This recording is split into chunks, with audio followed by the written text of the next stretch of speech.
Hi guys, welcome back to my YouTube, finance and filtered show. With me, we have our guest here, Daniel Peter, an entrepreneur, and karibu sana Daniel. Asante. What do you specialize in? Uh, hey guys, as you've been told, my name is Daniel. I do specialize in entrepreneurship in various fields. I do photography. I am into export business, and I also have a power company. Okay. What does a typical day look like for you now that you specialize in three things in different areas? I do have a schedule for all my things so that I can work a balance. I can balance them out. For me, a typical day will look like in the field of photography. Sometimes you get events have been overbooked in the same day. I have to be in different places at the same day. So it's very hectic, but we thank God we have a working team that has always made the day successful. Have you ever been employed now that you're an entrepreneur? Have you ever been employed? Yeah, I have been employed for 4 days in my life. Wow. Wow. Yes. So you've never really tested salary, Well, I did test salary for the 4 days that I was working. but that is not a salary. We could call it wages, and I just realized that was not working for me. Oh wow.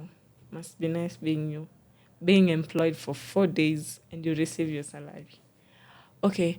What inspired you to enter into the entrepreneurship field? Okay, growing up, I saw it in my parents how they were working. They always woke up to achieve someone else's dreams. We lived this lifestyle because of the salary our parents were receiving. Then one day when they got laid off, we were not able to sustain that lifestyle anymore. And that's really didn't sit well with me. And I decided to just be different, try something that my kids can depend on, something that I don't have to keep waking up so that I get paid. Okay. Talking of growing up, what were your financial myths, let's say, while growing up? What were your financial expectations when growing up? Say in terms of the future, or Yeah.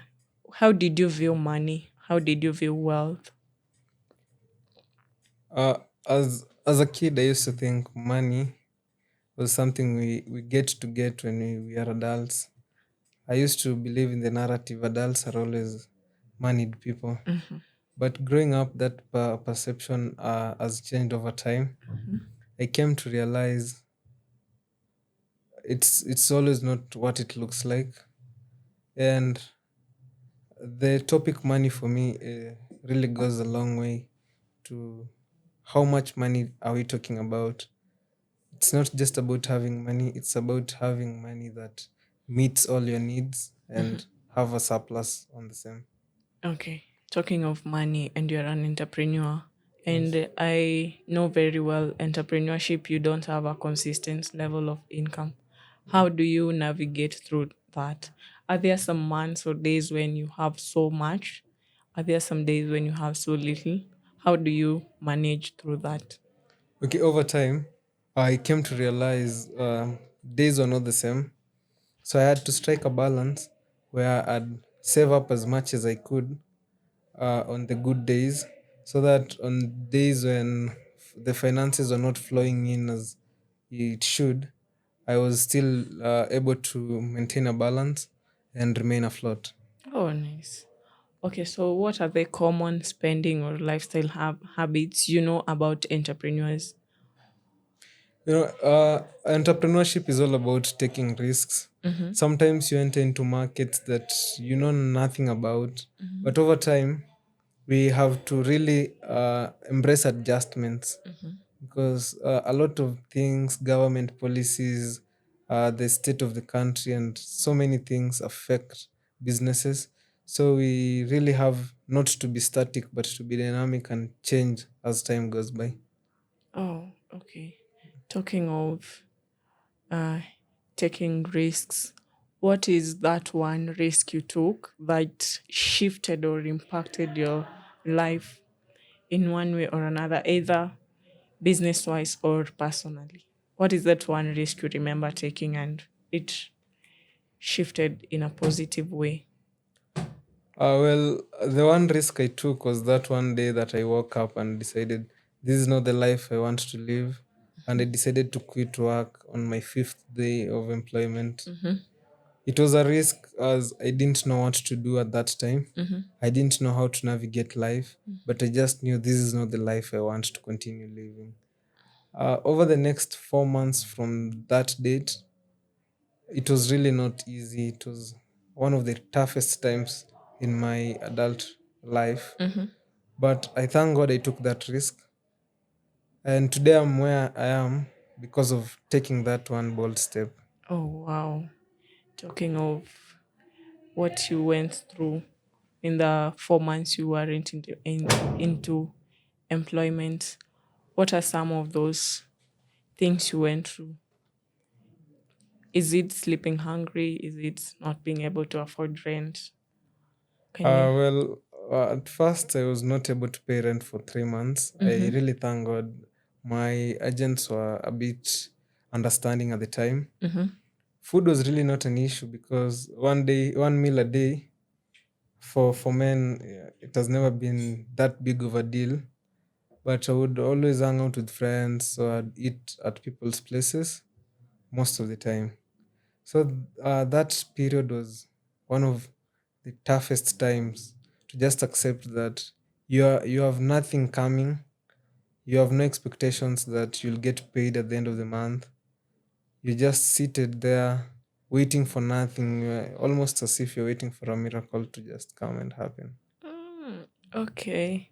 Talking of your friends, do you feel like your friends or relatives impacted your financial journey or your entrepreneurship journey in one way or another? When it comes to relatives, I really thank God my relatives were never supportive. Uh, Wow. they shifted my focus to I don't have that uncle I could call on. I don't have that aunt I could call on. I knew straight up I was all alone. If I don't get it, no one is coming to save me. And on my friends, I thank God life gave me some really good friends who have always been supportive, who have always been there, inspiring me to scale greater heights. Friends who are willing to hold my hands up and show me the way. I big out to you guys. Oh, Okay. okay. Entrepreneurship can be very demanding. It is. Yeah. So how do you balance your work life and your business life? How do you make sure that you don't overstep? How do you make sure that you don't really focus on business and leave your family or friends alone? Well, it came, it didn't come easy, maintaining that balance. When I first went, I really went hard on entrepreneurship. I did work for so many hours, shifting from one work to the next. Managing three farms was not an easy task, and that impacted my health in a very negative way. That I came to learn that I need to strike a balance because health is very expensive, and health is one thing that once it goes, getting back on your feet is not that easy. So right now, I have managed to strike a balance where I don't overwork. I have delegated so many tasks to people, so it's much easier for me to just go through reports and still maintain a balance between my social life and my work life. Oh, And I okay. also don't do past working hours usually. Oh, you're the first entrepreneur I'm hearing. Is okay. I have always heard entrepreneurship is a 24/7 work. Well, it Is it? is, but you see, Most people who are in entrepreneurship, most people don't want to delegate duties. You want to keep most of the profit. So you get to work so many hours. But if you have people working over the clock for you, it's much easier for your work to just keep on rolling even as you sleep. Oh, okay. Uh, is there a very, do you have a very big purchase you did for your entrepreneurship or your businesses that you really regret about it because you didn't have the know how on how to go about it? Well, on big purchase, the biggest purchase I did that I really regretted was when I entered into the export business. At first, I didn't quite understand how the business was working. I just saw people are importing things and moving them. I didn't know how to move about KRA and stuff. Mm-hmm. So I took a big loan. I imported a very big luggage. Mm-hmm. And when it came to clearing the goods, I did follow the steps only for the government to come knocking. I didn't follow the right procedure, so I started fighting with KRF for quite some time, which was really draining. Mm-hmm. Then on coming to do my calculations later on, I realized the prices I had to sell to remain afloat was way above the market rate. So I Okay. had to go low, and I really made so many losses that I regretted doing that. I just wish I had moved step by step instead of making big purchases, slow purchases until I really understand the market. Oh, okay. Sorry about that. Okay, now that you know better, what are the steps you take when trying to purchase a very big purchase, let's say? Maybe you want to buy a car for your business, you want to take a loan. What are the steps or maybe precautions you take before doing that? Well, at this time, after learning the hard way, I always consult the experts in every field I want to venture into. I don't go blindly. I do my homework well. I do my research well, no matter how long it takes, until I'm confident enough that this is the right way to go. This is what I really want to do. Then I do it. But after I'm really well advised. Oh, okay.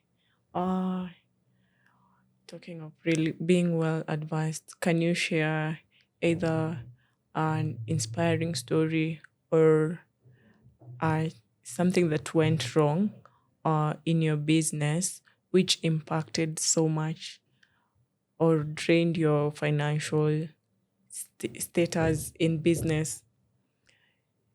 Okay.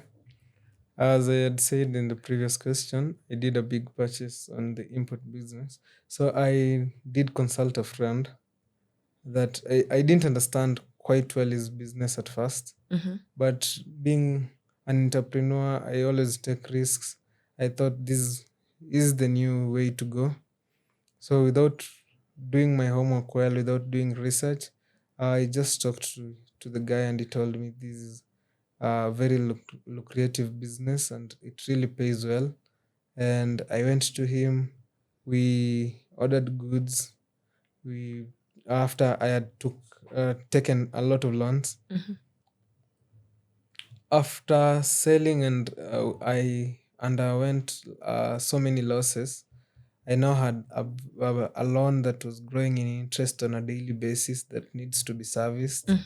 I had my life on a standstill because now I have debts to pay and no cash flow coming in.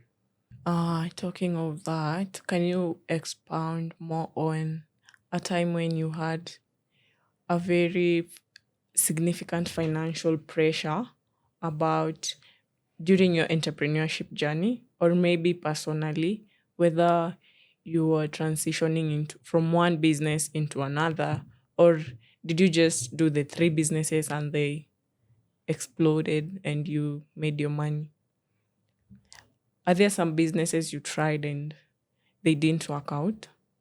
I've actually tried so many businesses over time. most of them never worked uh, well for me. Most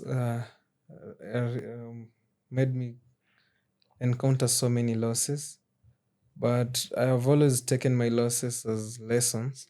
But at a time in my life when I underwent great financial pressure was last year, when now the bank came calling. They need their loan repaid. People who had invested in me also needed their money back. The business was on a standstill, but rent was on my neck too.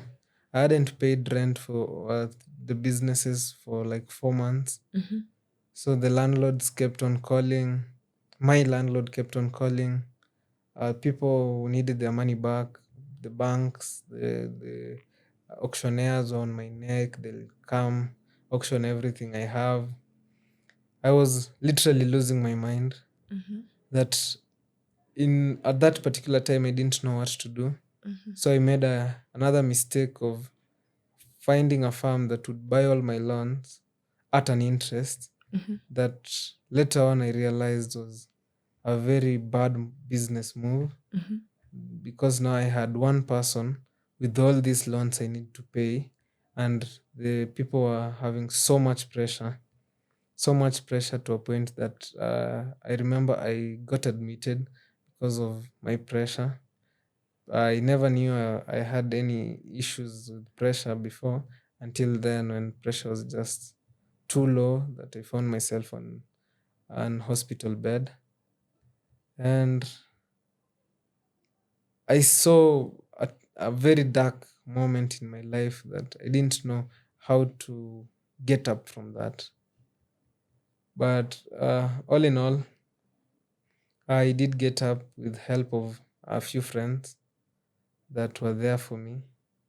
And to this day, I thank God they came through for me, because I don't know where I would be if it were not for them. Oh, thank you to the friends of Daniel. Uh, Sorry about all that. Now that you've grown up, what does wealth look like for you? What does success mean to you? Oh, Growing up as a kid, I used to think wealth looked like having figured it all out, having so much money, and a successful person would be the person with the most money to me. But now, over time, I realized my perception of money has really changed, and wealth to me looks like having managed your finances. If you are servicing a loan, you're in a comfortable position to just service it without feeling the pressure, and you can meet all your needs and still have something to spare. For me, that would be a successful person. if you had a chance, do you feel like the loans you took, you wouldn't have taken them before? If I was well advised before, like I really take advice right now, I wouldn't have taken them. Why? It was a blind move. I didn't do my research well. It was a bad investment that really costed me. It costed me so much time. It costed me a lot of. I lost so many potential investors. I lost credibility in people, because now I had to just tell them tomorrow, next week, next month, but there was no hope at that time. So Oh, I'm rebuilding trust. I'm still rebuilding credibility in people, and it took a very big toll on me. okay. Sorry about that. Okay, talking of financial pressure and what you went through until you find yourself in a hospital bed, how do you now ensure you have the wellness on your side? Like, how do you make sure you're on toes with everything, your health, your business? What are some of the things you do to make sure? Okay, like at the moment, I really take healthy living very serious. I do my exercises on a daily basis. I do eat very healthy, as I stopped doing too much work without breaks. I take breaks seriously. Mm-hmm. And as I had mentioned, now I have so many people I can delegate duties to, so as to maintain and to strike that balance where I don't have to overwork. I can just monitor things from a distance and maintain that healthy balance between my life and my work life. Oh, okay. I okay, that's something nice. Uh onto something else. Uh do you feel like you would want a very supportive partner who is broke, or a very rich partner who is not supportive, between the two? Well, money means nothing if the support is not there. Mm-hmm. To me, it does not. How is you being rich affecting me if you are not there to support me? So for me, I'd take a supportive broke partner Mm-hmm. over a rich and supportive partner, because your support can come a long way. Mm-hmm. Be it emotional support, it doesn't have to always be financial. Mm-hmm. As men, mostly we do suffer because we cannot share our emotions with our friends. So if I have that partner I can confide in, definitely I'd go for a supportive partner. Oh, nice. Talking of supportive, and how do you envision your future to be? Do you feel like you'll still be in business working, or how do you envision your retirement time? Okay, I envision a time where I'll open an investment firm where Mm-hmm. we'll just do investments for people, so I can run it from home. Mm-hmm. I'll retire at a time where all my investments are up and running, that they don't require my presence. Mm-hmm. And once I have a perfect team that will just work perfectly without me, so I can sit on the sidelines and just give guidance. My only advice would be, if you can dream it, you can always achieve it. Always go after your dreams, no matter how scary it is. Take that leap of faith, take that risky move. If you want to quit something that, especially toxic environments, you quit it. Don't overthink about the next steps. Just quit it and believe in God. You do you, keep doing you. As long as you dream it, it's always possible to achieve it. Whoa. Ah, Imesha. How- Hatujamaliza na oh, okay. Um, 25 minutes. it Sina 25 minutes. guy 25 minutes. Na ni kama tume okay. Ah, Siongei sana. bedhe umejaribu. Aya, tuendelee. Okay, how was your financial? How was your Okay, can you say you're right now financially successful? I'm not yet there financially, Mm-hmm. but I'm definitely not where I started. Mm-hmm. The way I view finances right now and the way I viewed finances 5 years ago, Mm-hmm. it's totally different. Mm-hmm. Now I'm heavy on savings and investments Mm-hmm. more than spending. Mm-hmm. I would rather not go for that luxury trip, but invest in something that will afford that lifestyle in future. Okay. How does your financial success help you give back to society, or some philanthropic activities? Well, on philanthropic activities, Mm-hmm. I'm usually heavy on giving back to the society. Mm-hmm. I sometimes, together with a few friends, we visit children homes to just give back to the society. We go buy a few things, be it clothes, foods, pads, share, spend the day with them, jump, talk to them, motivate them, inspire them, and we also do. pad drives. We do a lot of things just to give back to the society, but as friends. Oh, okay.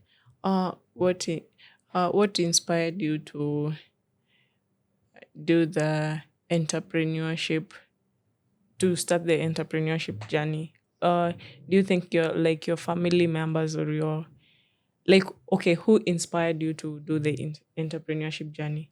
Was it someone? Was it a situation? Was it a circumstance? I would say it was a circumstance. Mm-hmm. My father, being an employee all his life, Mm-hmm.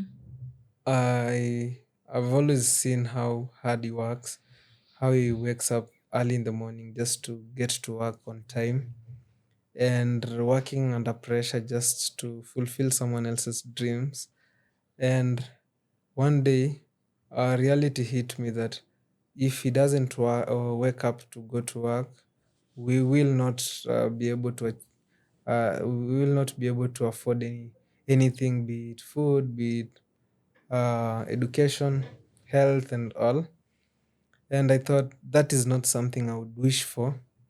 I would wish for this circle to end right there, Mm-hmm. so that I build something that my kids can easily inherit. Mm-hmm. Something that if God forbid, but if I die in the line of work, I'm 100% sure my family will not suffer, will still be able to achieve the lifestyle I would have given them. Okay, I can see you've watched so much on entrepreneurship. What will you advise someone who is in employment and on the verge of quitting and not really know the next step on what to do? Yeah. Uh, Well, before quitting, in life, we have the risk takers and we have the safe traders, as I would call them.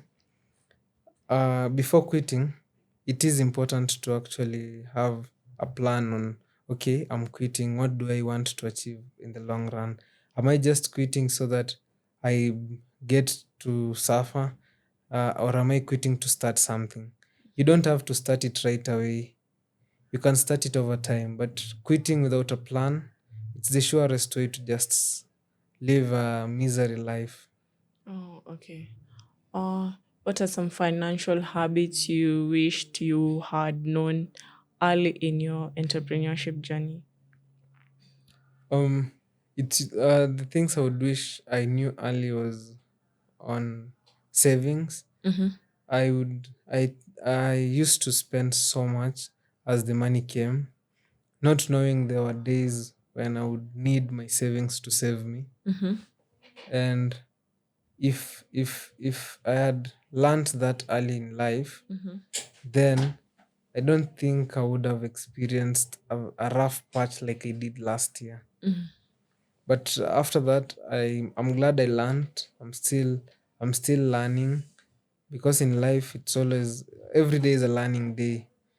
So for me, I would say if I knew and had embraced the saving culture early in life, then most definitely I would not have gone through the things I went through last year.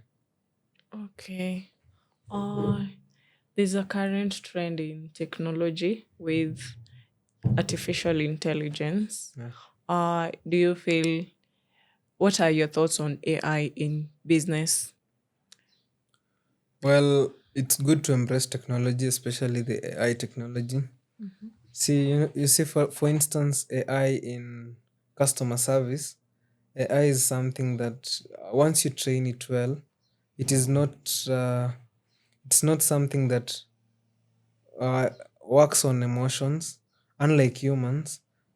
You might get a client who is really inquisitive and really asks irrelevant questions.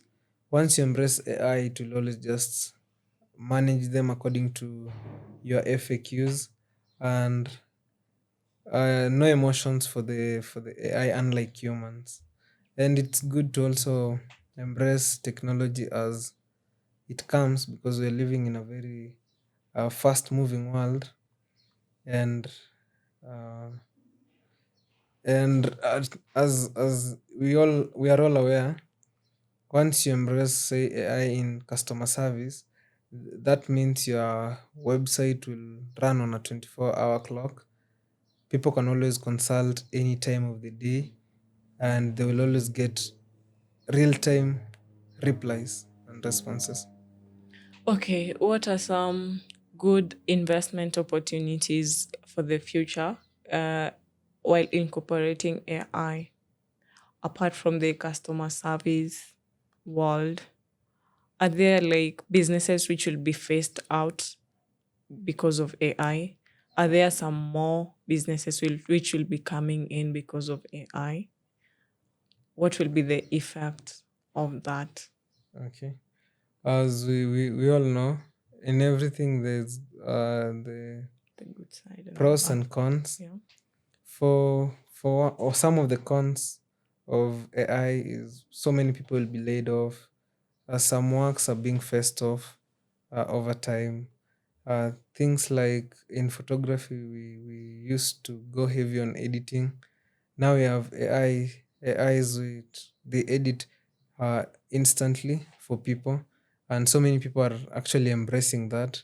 In on designs, some people are doing designs with AI instead of just getting a graphic designer, as was the case a few years back. Mm-hmm. But on the pros, you get so much work has been made easier. You can actually get something done for you in a matter of seconds, instead of just having to call on someone, having to follow up on when will you deliver. Mm-hmm. Some of the work that are actually coming up, especially in the field of technology, I feel for programmers, they are really getting opportunities building the AI robots for people, maintaining them, and some people are actually learning through AI, and they're keeping afloat. They're able to keep their businesses afloat because AI can actually predict some of the trends in the business world. Who are the three people you would love to meet in the business of entrepreneurship? The three people I would love to meet. Yeah, That is in the world or in Kenya. anywhere, globally or locally. One, I would love to meet Jack Ma. Mm-hmm. Uh, Why?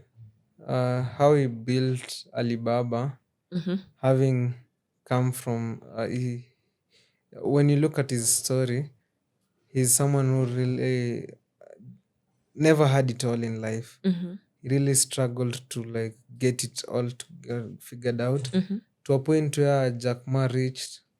I would want to meet him and really get to know what it took for him to get there, because some of us just learn from the internet, Mm-hmm. and we actually get to realize it is actually possible, but sometimes it looks downloaded, does not look real, the rate at which people are actually making so much money over a period of time. And in third world countries, it's actually really hard to scale up the ladder and just be as successful as some people outside who are from first world countries have really made it. Mm-hmm. Uh, and I think is my one idol I would want to meet. I don't Oh, really okay. have options. Yeah. Oh, okay. Entrepreneurship is a lonely journey. Uh, how do you navigate through it, and how do you just what is your mantra on entrepreneurship? I said it's a lonely journey. Yeah. Well, starting was hard. Mm-hmm. As they all say, it is a very lonely journey. When you're believing in a dream, no one can see it but you. When you're trying to fight and everything is working against you, because when you start, there's so many reasons to quit. Nothing will work at first.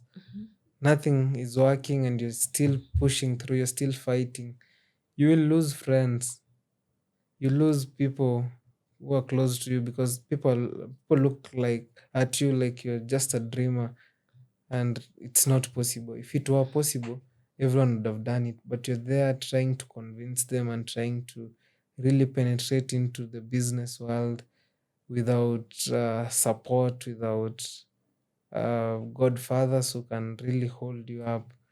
It's not an easy journey, but it's one that is really worth it all in the long run. Okay, talk of not it being an easy journey. Is there a time when you felt like you would actually want to quit entrepreneurship and get back to employment? Uh, to be honest, I actually thought about it more times than I would actually count. Mm-hmm. Sometimes you wake up, you think things are working out, you get consolations, and the number of no's you get are so many that you feel like I would rather go back to employment and just have that sense of security at the end of the month. I'm getting something for my time. But you see, when you're starting, you can actually go for even 2 years, 3 years without seeing results, without seeing money. You're just pumping money. You're not actually earning.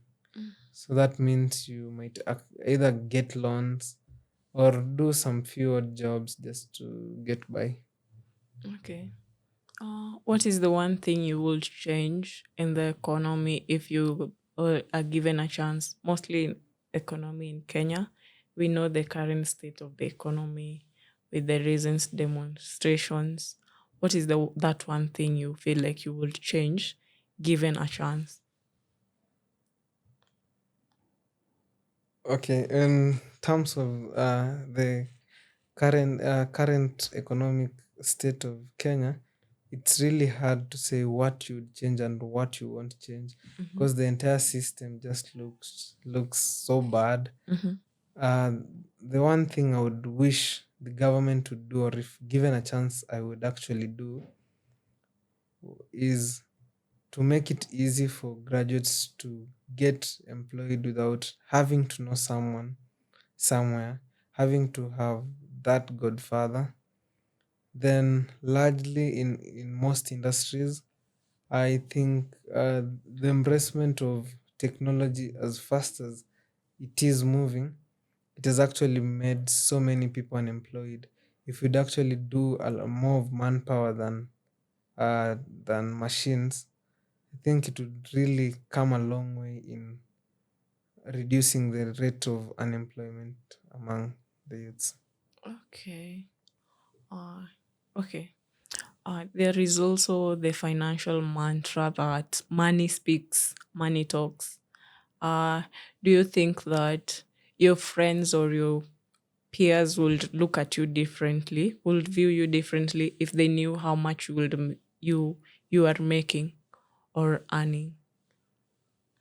Well, that narrative is true, and yeah, I agree with you. They would view me differently than they used to. Like sometimes you get to a place and because you're meeting someone on a different scale, the level of respect they accord to you is totally different from say 3 years ago when you met the same person and they wouldn't even look your way. But now they actually want to hear you talk. They want to get to know who you are and what you do and what you think. Your opinion now matters because you are somewhere or you're someone. Okay. What is that one misconception that people have about you that really bothers you? That people have about me. Yeah. So many people don't know that I actually care. I do Mm. care about my friends. I do care about my family. Mm-hmm. In as much as I might be nonchalant, Mm. I actually do care. Mm. Okay. Uh, if you are a trust fund baby, what will you be doing right now? A trust fund baby, someone who his or her parents did the work of financial security and financial freedom, what will you be doing right now? Well, maybe I would have started off at a different level than starting from scratch, and I would actually be scaling up the businesses they started for us. Oh, are you sure that you would have started? Or do you feel like your circumstances drew you to entrepreneurship? Or, Okay, well, growing up, before things went south in our family, I still always love the fact of being in control. Mhm. Just being in control of things, not being controlled, not being given orders, was always something I always loved about life, and that's what I always wanted to be. So I definitely think I would still go the entrepreneurship way, Mhm. despite being a trust fund baby. Okay. Do your friends or your colleagues influence your financial decisions in a way that maybe you're somewhere at an event and you have to spend more because your friends are there? Yeah, sometimes. Are there, what is that one incidence?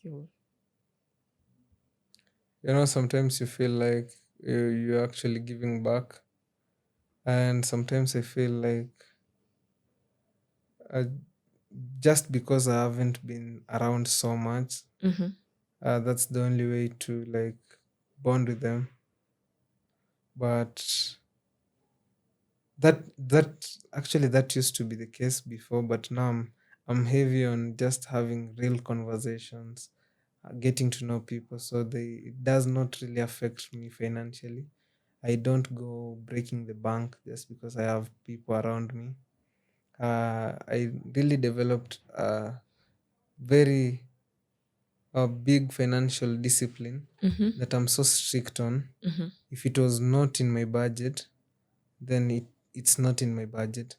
And I just have this small budget for where I can spend on AOBs. Mm-hmm. So if it does not fit that budget, I'm out. Okay. Okay. Uh, Talking of financial discipline, uh, uh, do you work for do do you believe in work for your passion or work for money? Do you chase passion or do you chase money? Well, Or I'm passionate on entrepreneurship, and in the process, I get paid for it. Mhm. So I would say I chase my passion. I chase money passionately. Oh, okay, you chase money passionately. Mm. Okay, talking of that, would you like to work in a job that you love with passion, but you do it for free, or a job which you don't like and you're getting paid? Given a choice, I would still do something I love, but still get paid for it. I don't. I don't fancy a life where I'm actually working for free. Why would Mm, I just give you my time if you're not compensating me for it? I have bills. I cannot pay bills with passion. mm. I have to pay bills with money. Okay. If you were given a chance to switch uh, entrepreneurship and something else, let's say employment, what will you be doing right now? Or if you're given a chance to just switch your businesses? I would actually venture into tech. Mm-hmm. I would run a tech firm. Oh, okay. Why tech? The world is tech. Mm, That's where we are moving. That's okay. where everything is moving. Mm-hmm. All businesses are now being run online. Mm. If you don't have an online presence, you're facing you're facing you will be faced off over time. Okay. I had a conversation with someone and he said, you don't have to have a brand to do business. Your business can be faceless. How true is that or how false is that? Well, brands sell themselves, Mm-hmm. Once you have a brand, it actually sells itself. You don't have to put in so much effort. You still do have to put effort, but not the same effort someone with a faceless business would do. And so many people actually trust brands than startups. Okay. You would get that we are all victims when you're doing your shopping. You would actually buy from Blue Band instead of something you've never seen. Okay. You'll actually go for a big brand when you're doing a purchase on maybe a mobile phone. So many people are heavy on maybe Samsung or iPhone Mm-hmm. instead of just a phone without a name that is Okay. coming up. So for me, I still think brands are actually better than being faceless. Being faceless is good if you can fund it, but brands are something that will keep you in business long after you retire. Okay. Talking of brands, how do you come to separate personal branding and business branding in the world of business? Uh, yeah, how do you get to separate? At what point do you separate Personal branding and business business branding. branding? Yeah. See, as an entrepreneur, you should always know that you have a personal life and you have a business life. Mm-hmm. You first have to work on your business before you actually even working on yourself. Mm-hmm. You have to be heavy on business. Mm-hmm. And when you're heavy on business, that means you're actually uh, building that brand on a daily basis. You build and build and build. Once you actually build a brand to a point, the brand is out there. Mm-hmm. People will always want to know who is that person behind that brand, Okay. and you're now building. You've built yourself by actually building your business. But if you do a personal brand, Mm-hmm. it would work if you are an influencer, of course. Mm-hmm. It's not a bad thing. Mm-hmm. And once you go heavy on that, you can always introduce your business after you have actually built your personal brand.